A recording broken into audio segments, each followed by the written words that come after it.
ভিডিওতে আমরা সপ্তম শ্রেণীর দ্বিতীয় পর্যায়ক্রমিক মূল্যায়নের সংস্কৃতে 4 নম্বর স্কুলের প্রশ্নের উত্তরগুলো আলোচনা করব। একে আছে শব্দার্থ লেখো প্রবাচ, আত্মনহ, ভার্যাহ, কুলায়াম, ভেষজম। তো প্রবাচ মানে হচ্ছে বললেন, আত্মনং মানে নিজেদের, ভার্যা বিসর্গ মানে অনেক পত্নী বা অনেক স্ত্রী, কুলায়াম মানে পাখির বাসাগুলির, ভেষজম মানে ভেষজ।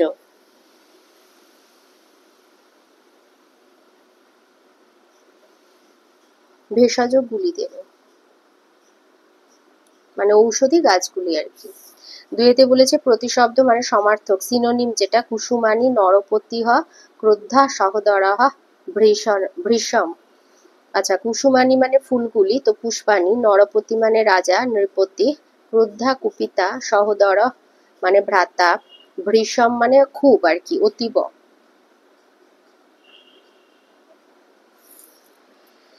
তিনে আছে ভুল সংশোধন করো। আইতে বলেছে প্রাতে গুরুং ভজ মানে গুরুর নাম আর কি জপ করতে বলছে, তো এটা হবে প্রাতে গুরুং ভজতি মানে ভজনা করি। দুই আছে বালং জলং পিবসি, তো বালক হচ্ছে প্রথম পুরুষের বালক, জলং পিবসি হবে সি আছে, এটা বহু বচন হবে বালক, তো বালক জলং পিবতি। দুয়ে দিয়েছে লোভ পুণ্যস্য মূলম, বলছে লোভ হলো পুণ্যের মূল, ওটা হবে লোভ পাপস্য মূলম। চারে বলেছে অরুণী কেদারখণ্ডে মানে আলেতে আর কি, উপবিষ্ট অভবত, উপবিষ্ট হয়ে থাকা মানে বসে থাকা, কিন্তু শুয়েছিল আরুণী, তো আরুণী কেদারখণ্ডে শয়ান অতিষ্ঠত।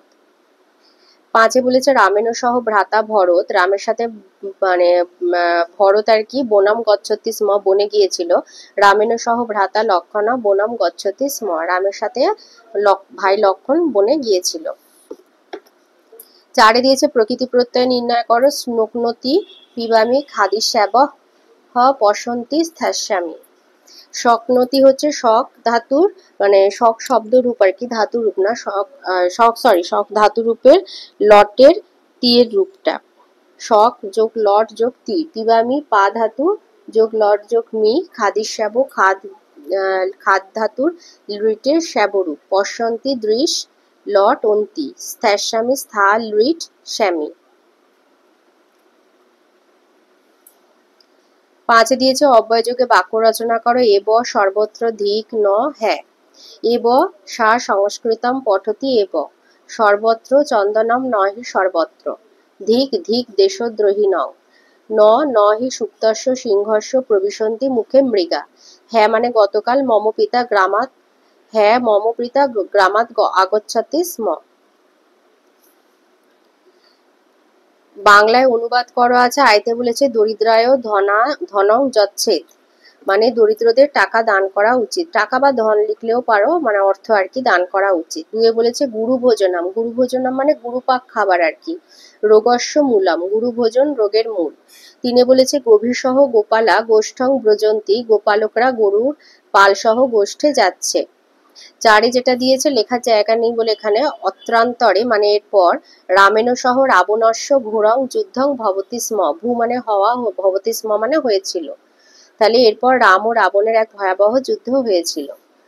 পাঁচ বলেছে প্রথম জীবনে সহ কালিদাস অতীব মূর্খ আসিত, প্রথম জীবনে কালিদাস খুবই বোকা ছিলেন, মূর্খ লিখতে পারো অসুবিধা নেই। আর ছয়ে বলেছে অর্থ অনর্থস্য মূলম, অর্থ অনর্থের মূল। সাথে সংস্কৃতে অনুবাদ করতে বলেছে। আইতে আছে দশরথ অযোধ্যায় বাস করতেন, দশরথ অযোধ্যায়াং নিবসতি স্ম। দুয়ে বলেছে কবিদের মধ্যে কালিদাস সেরা, কবিষু কালিদাস শ্রেষ্ঠ। বিসর্গ থাকবে যেখানে হয়ের উচ্চারণ করবে, তাহলে লেখার সময় মনে থাকবে। তিনে বলেছে যেখানে সেখানে যেও না, যত্রতত্র মা গচ্ছতু, মা মানে এখানে না। চারে বলেছে মিথ্যা কখনো বলা উচিত নয়, মিথ্যা ন বদেত। পাঁচ বলেছে গ্রামের নিকটে একটি সরোবর আছে, গ্রামস্য সমীপে সরোবরহ অস্তি, অস্তি মানে আছে। আচ্ছা, এবারে আটে বলেছে মুনি শব্দের দ্বিতীয়ার, মুনি শব্দ রূপে দ্বিতীয়ার এক বচন। আচ্ছা, বলেছে মুনির দ্বিতীয়ার বহু বচন, দ্বিতীয়ার বহু বচন মুনি ন, এই যে দ্বিতীয়ার এটা দ্বিবচন, এটা বহু বচন, মুনি ন, নয় হসন্ত, ময় হর্ষ নয় দীর্ঘ নয় হসন্ত। দুয়ে বলেছে গো শব্দের পঞ্চমীর এক বচন, এই যে গো শব্দ রূপের পঞ্চমীর এক বচন গয়কার বিসর্গ। তিনে দিয়েছে লতা শব্দের সপ্তমীর এক বচন, তাহলে লতা শব্দের সপ্তমীর এক বচন, তাহলে সপ্তমী হচ্ছে এইটা, লতা শব্দের এক বচন, লতায়া ময় হসন্ত দেবে। এরপরে আছে চারে নদী শব্দের তৃতীয়ার দ্বিবচন, তৃতীয়ার দ্বিবচন, এই হলো নদী, তৃতীয়ার দ্বিবচন মানে নদীর ভ্যাম। পাঁচে দিয়েছে পিতৃ শব্দের ষষ্ঠীর এক বচন, আচ্ছা এখানে দিয়েছে পিতৃ ষষ্ঠীর এক বচন, এই হলো ষষ্ঠী, পিতু তয়হস্য বিসর্গ মানে পিতুহ বলবে, পিতুহ, তাহলে পিতা শব্দরূপে ষষ্ঠীর এক বচন পিতুহ। এরপরে রয়েছে মুনি শব্দের, আবার দিয়েছে মুনি শব্দের চতুর্থীর এক বচন, চতুর্থীর এক বচন, এই হচ্ছে মুনি শব্দরূপ, চতুর্থী হলো এক বচন মুনয়ে। আবার সাথে দিয়েছে লতা শব্দের তৃতীয়ার এক বচন, লতা, তৃতীয়ার এক বচন, এই হলো তৃতীয়া এক বচন লতয়া, তৃতীয়ার এক বচন লতয়া। এবারে নয় দিয়েছে শব্দরূপ, দিয়েছে গম ধাতু লৃট, লৃট মানে হচ্ছে ভবিষ্যৎকাল, গম ধাতুর লৃট, গম ধাতু লৃটের মধ্যম পুরুষের দ্বিবচন, তাহলে লৃট হচ্ছে এই যে, আর এই যে মধ্যম পুরুষ এই মাঝখানের গোলাপিটা মধ্যম পুরুষের দ্বিবচন গমির স্বার্থ, গমির স্বার্থ, স্বার্থ হা, গমির স্বার্থ হা। দুয়ে দিয়েছে বদ ধাতুর লটের উত্তম পুরুষের এক বচন, বদ, বলেছে বদ ধাতু, বদ মানে বলা, বদ ধাতুর বলেছে উত্তম পুরুষের লট, লট মানে বর্তমান কাল, উত্তম পুরুষের এক বচন। তো এই হচ্ছে বদ ধাতু, বদ ধাতুর উত্তম পুরুষের এক বচন, উত্তম পুরুষের এই যে এক বচন বদামি, বদামি। তারপরে আছে দৃশ, দৃশের বলেছে লটের প্রথম পুরুষের বহু বচন, এই হচ্ছে দৃশ মানে দেখা, প্রথম পুরুষের বহু বচন পশ্যন্তি।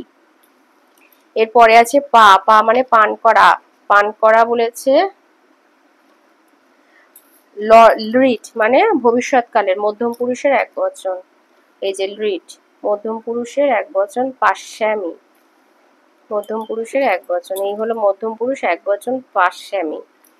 এরপরে আবার দিয়েছে দৃশ, দৃশের দিয়েছে লৃট উত্তম পুরুষের এক বচন, এই যে লৃট, এই দৃশ, এই লৃট উত্তম পুরুষের এক বচন দ্রক্ষামি।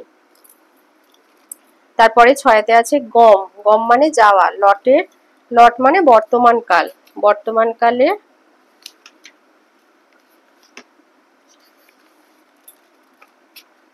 গম। আচ্ছা এটা দিয়েছে গম ধাতুর লটের উত্তম পুরুষের বহু বচন, এই উত্তম পুরুষের বহু বচন গচ্ছায় মহ, এটা